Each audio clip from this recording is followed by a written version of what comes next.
Hi, இன்னைக்கு நம்ம வந்து என்ன பார்க்க போறோம்னா இந்த ரீசார்ஜபிள் பேட்டரி வந்து இந்த வயரோட கனெக்ஷனால இந்த குட்டி இந்த வாட்டர் இதோட மோட்டர்லேருந்து நம்ம வந்து இங்கே வந்து இந்த ஸ்விட்ச் இங்கே ஆன் பண்ணணும். இந்த மோட்டர் வந்து வாட்டர்லாம் சக் பண்ணி இந்த பைப் வழியாக வெளியே வரும்.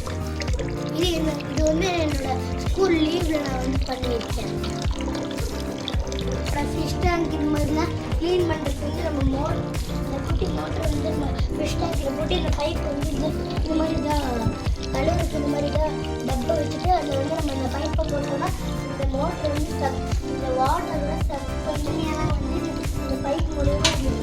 அப்போ நம்ம வந்து இந்த அழுக்கான டேங்க்லாம் நம்ம இது விட்டு அந்த அழுக்கெல்லாம் இதோட வந்து இந்த மோட்டரில் வந்து இப்படி சக் பண்ணுவோம்.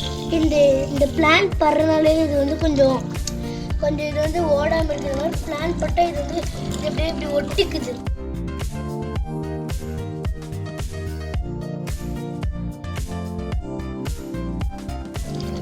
அதுக்கப்புறம் நம்மளுக்கு வேணுங்கிற டைம் இந்த மாதிரி ஆன் பண்ணிக்கலாம். அப்புறம் ஆன் பண்ணிட்டு நம்ம வேணுங்கிற டைம் இப்படி ஆஃப் பண்ணிக்கலாம். இந்த ப்ராசஸோட மெயின் இது இந்த பேட்டரி தான். இந்த பேட்டரி ஆன் பண்ணால் இந்த மோட்டர் வந்து வாட்டரை சக் பண்ணி அதில் விடும்.